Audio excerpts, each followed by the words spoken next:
श्रुति hostel से छुट्टियों पर घर आई हुई थी। वो रात को गहरी नींद में थी कि तभी उसका फोन बजता है। वो एक वीडियो कॉल था जिसे श्रुति अनजाने में उठा लेती है। हेलो। बदला बदला बदला। हेलो। अचानक फोन बंद हो जाता है और श्रुति को अपनी आंखों पर विश्वास नहीं हुआ। वो एक गंदा सपना समझकर वापस से सो जाती है। लेकिन सुबह उठने के बाद जब वो जैसे ही अपना फोन चेक करती है तो उसमें एक वॉइस मैसेज रहता है जिसमें वही आवाज में कोई कहता है, श्रुति बदला बदला बदला। श्रुति डर जाती है और जब उस नंबर को चेक करती है तो पता चलता है ये नंबर तो उसके पिता सागर का है। तभी उसे बाहर से आवाज आती है, श्रुति नाश्ते के लिए नीचे आ जाओ। श्रुति डरते हुए नाश्ते के लिए नीचे आती है। तभी वो उसके पिता को सारी बात बताती है। पापा, कल रात मैंने एक अजीब चीज देखी। मैंने ब्रह्म राक्षस को देखा। मैंने इस बारे में कई किताबों में पढ़ा है।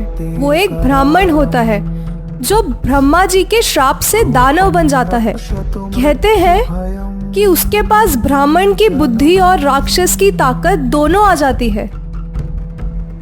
वो बहुत जिज्ञासा से सारी बात सुना रही थी, लेकिन बात पूरी होने से पहले सागर श्रुति पर चिल्ला देते हैं। श्रुति, तुम अपने हॉस्टल की मनगढ़ंत कहानी घर पे भी ले आई। ये सब तुम्हारे देर रात तक फिल्म देखने के कारण ही हो रहा है। आइंदा ऐसी बातें घर में नहीं होना चाहिए। श्रुति ने सिर्फ बात कही थी तो उसे डांट सुनने मिली। उसके बाद उसकी हिम्मत ही नहीं हुई कि उस ऑडियो क्लिप की भी बात कर पाए। श्रुति के मन में कई सारी बातें चल रही थी। सारे जवाब खोजने के लिए वो नॉवेल पढ़ने लगती है। श्रुति को छोटी उम्र से ही माइग्रेन की शिकायत थी। वो कभी ज्यादा तेज म्यूजिक या लाइट के सामने बैठ नहीं सकती थी। वो मन शांत रखने के लिए नॉवेल पढ़ा करती थी। उसे फिक्शनल नॉवेल पढ़ने का बहुत शौक था।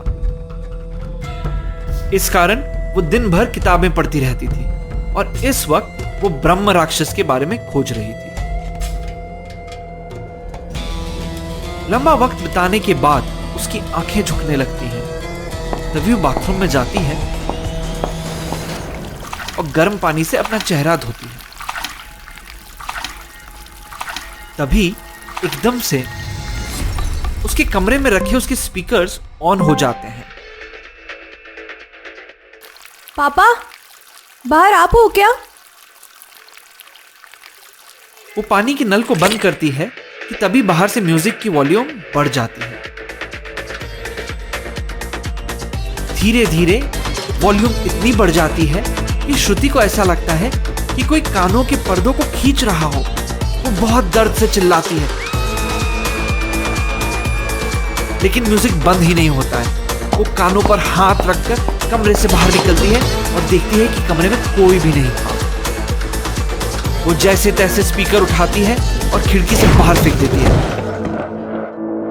उसकी सांसें फिर से नॉर्मल हो जाती है कि अचानक बाथरूम के पानी का नल चालू हो जाता है। जहां तक उसे याद था उसे नल बंद कर दिया था।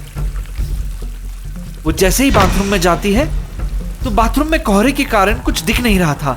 सिर्फ कांच पर लिखा हुआ दिखता है, बदला।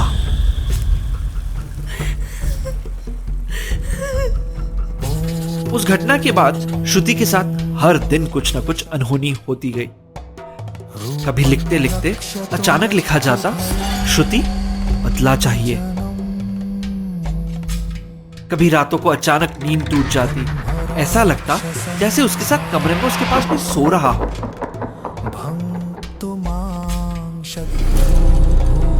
फिर एक रात सागर को घर लौटने में लेट हो गया। श्रुति घर में अकेली थी। पिछले दिन हुई घटना के कारण वो पहले से ही डरी हुई थी। वो अपने कमरे में जाने से भी डर रही थी, इसलिए वो नीचे आकर ही सागर का इंतजार कर रही थी। तभी वो देखती है कि उसके कमरे का दरवाजा अचानक खुल जाता है। वो अपने फोन को निकालकर उसमें रिकॉर्डिंग चालू करने लगती है। इस कोशिश में कि वो सागर को ये वीडियो दिखाकर भरोसा करवा पाएगी। लेकिन श्रुति खुद नहीं जानती थी कि उस दरवाजे के अंदर आज उसका इंतजार कौन कर रहा था।